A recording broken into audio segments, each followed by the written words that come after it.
அனைவருக்கும் வணக்கம். ஆடி முதல் செவ்வாய்க்கிழமை அன்று முருகனுடைய வழிபாடு எப்படி எளிமையான முறையில் செய்யலாம் அப்படிங்கிறத இந்த பதிவில் பார்க்கலாம். முருகனுக்கு உகந்த நாள் செவ்வாய்க்கிழமை.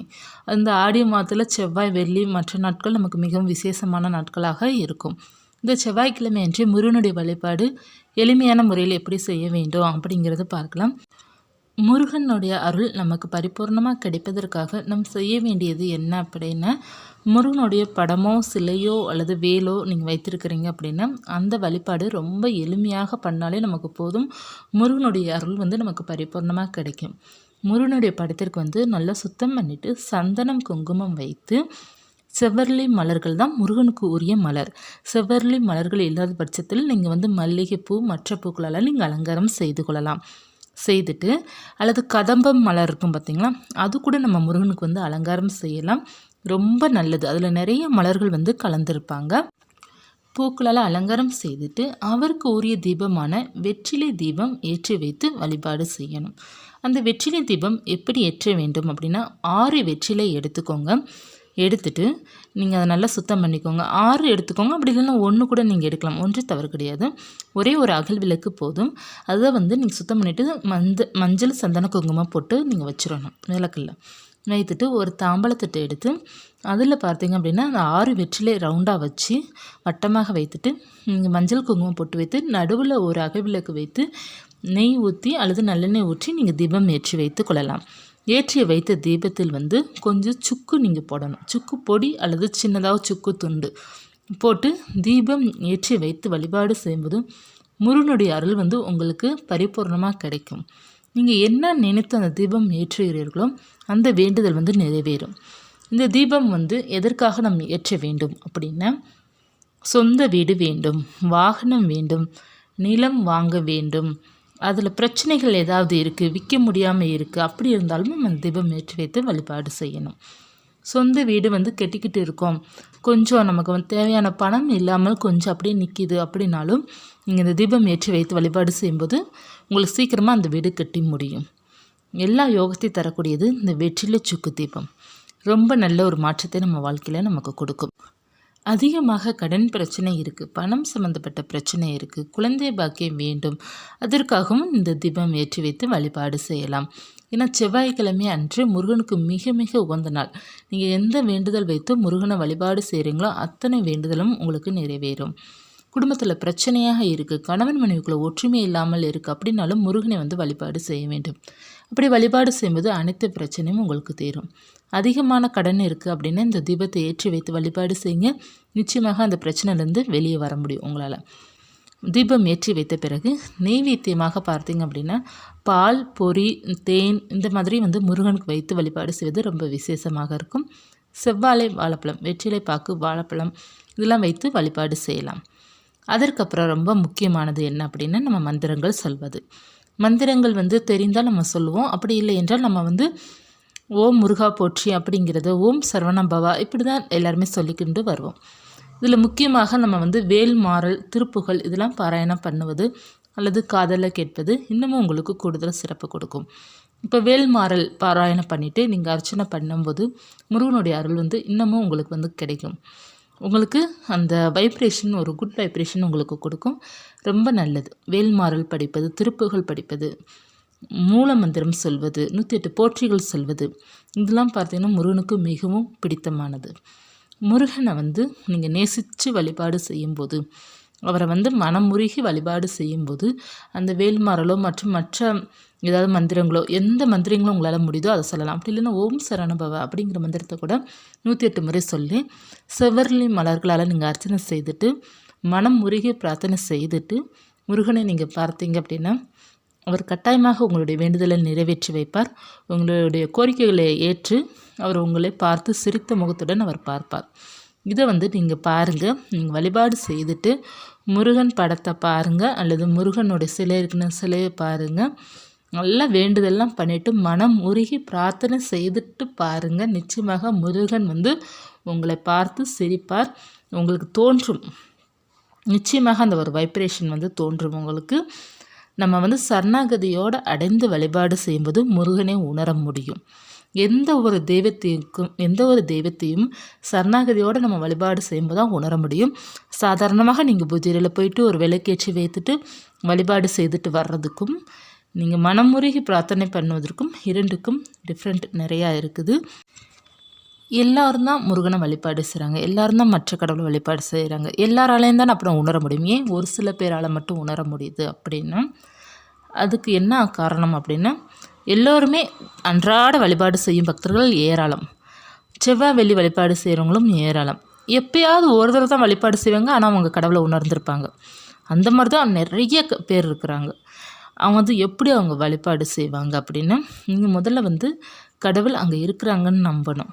நம்பிட்டு நீங்கள் ஃபஸ்ட்டு என்ன பண்ணுவீங்க நிறைய பேர் அப்படின்னா, செவ்வாய் வெள்ளி வருகின்றது அப்படின்னா முதல் நாள் வீடெல்லாம் சுத்தம் பண்ணிடுவீங்க, விளக்க சுத்தம் பண்ணிடுவீங்க, எல்லாம் சுத்தம் பண்ணிவிட்டு கடவுள்கிட்ட போவீங்க, படத்தெல்லாம் சுத்தம் பண்ணிவிட்டு மஞ்சள் குங்குமம் எல்லாம் போட்டு வைத்து பூக்களால் அலங்காரம் செய்துட்டு விளக்கேற்றி வைத்து சாம்பிராணியெல்லாம் போட்டுட்டு நீங்கள் நல்லா வழிபாடு செய்துட்டு வருவீங்க. அதுக்கும் நீங்கள் கடவுளை மனமுருகி பிரார்த்தனை செய்து நீங்கள் தீபம் ஏற்றி சாம்பிராணி போடுறதுக்கும் கற்பூர ஆரத்தி காமிக்கிறதுக்கும் நிறைய டிஃப்ரெண்ட் இருக்குது. இப்போ நீங்கள் வழிபாடு செய்ய போகிறீங்க அப்படின்னா, அந்த நாள் பார்த்தீங்கன்னா உங்களுக்கான நாள், உங்களுக்கு முருகனுக்கு உள்ள நாள். இந்த செவ்வாய்க்கிழமை உங்களுடைய அன்பை வெளிப்படுத்துகிற நாள். அந்த நாளை நம்ம ரொம்ப சிறப்பாக கொண்டாடணும். அதுக்காக நீங்கள் கொண்டாடணும் அப்படிங்கிறது என்ன அப்படின்னா, கடவுளை நேசித்து பாருங்கள். உங்களுடைய பார்வை கடவுளை அந்த இடத்துல இருக்கிறது போல் நீங்கள் நினைத்து பாருங்கள். உங்களுக்கு நல்ல ஒரு வைப்பு கிடைக்கும். அவங்கள பார்த்துட்டு அவங்களுக்குன்னு விளக்கேற்றி வைத்துட்டு நல்ல மனமுருகி பிரார்த்தனை செய்யுங்க. அவங்க அந்த இடத்துல இருக்கிறாங்க, நீங்கள் அவங்கக்கிட்ட பேசுகிறீங்க, கேட்குறீங்க, எனக்கு இந்த குறைகள் இருக்குது சரி பண்ணி கொடு அப்படிங்கிறத கேட்குறீங்க, சொல்கிறீங்க. அந்த இதை உணர்ந்து சொல்லுங்கள். அவங்க அந்த இடத்துல இருக்காங்க, முருகன் அங்கே இருக்காங்க, நீங்கள் அவங்கக்கிட்ட பேசுகிறீங்க. அப்படி நீங்கள் ஆட்கள் இருக்கிறது போல் நீங்கள் பேசுறது போல் பேசி நீங்கள் வழிபாடு செய்யும்போது இன்னமும் உங்களுக்கு சிறப்பு கிடைக்கும். உங்களுக்கு ஒரு நல்ல ஒரு பாசிட்டிவிட்டி உங்களுக்கு கிடைக்கும். சுவாமிக்கு உங்கள்கிட்ட இருக்கிற மாதிரி உங்களுக்கு ஒரு உணர்வு வரும். நம்ம எப்போவுமே கடவுளை வழிபாடு செய்கிறோம் அப்படின்னா உணர்ந்து வழிபாடு செய்யணும். சுவாமி படங்கள் இருக்குது, சிலை இருக்குது, அபிஷேகம் பண்ணணும், பூக்களால் அலங்காரம் செய்யணும், நம்ம விளக்கேற்றி வைத்தோம், தூப ஆராதனை காமிச்சோம், அவ்வளோதான் நமக்கு கடமை முடிஞ்சிருச்சு அப்படிங்கிற மாதிரி வழிபாடு செய்யக்கூடாது. அவங்கள நேசித்து ஒவ்வொரு வழிபாடும் நீங்கள் எளிமையாக பண்ணாலும் சரி, அவங்கள பார்த்து எப்போதுமே முருகனுடைய படத்தையும் பாதத்தையும் நம்ம பார்க்கணும். எல்லோருடைய கடவுள் படத்தையும் அப்படி தான். நம்ம பாதம் பார்ப்பது நம் பார்வை அவங்க பாதத்தில் படும்போது அவங்களுடைய பார்வை நம் மீது படும். அதனால தான் நம்ம எந்த ஒரு கோவிலுக்கு போனாலும் முதல்ல பாதத்தை பார்க்கணும் அப்படிங்கிறது சொல்லுவாங்க. பாதத்தை பார்த்துட்டு அதற்கப்புறம் அவங்களுடைய முகத்தை நீங்கள் பார்த்து வழிபாடு செய்யணும். கோவிலுக்கு போனாலும் சரி, வீட்டில் இருந்தாலும் சரி, வீட்டில் இருந்து படம் இருந்தாலும் அவங்க பாதத்தை தொட்டு கும்பிட்டு அதுக்கப்புறம் அவங்களுடைய முகத்தை பார்த்து நீங்கள் வழிபாடு செய்து பாருங்கள். அவங்களுடைய முகம் உங்கள்கிட்ட பேசும், பார்த்து சிரிப்பது போல் உங்களுக்கு இருக்கும். நிச்சயமாக முருகன் அப்படித்தான்.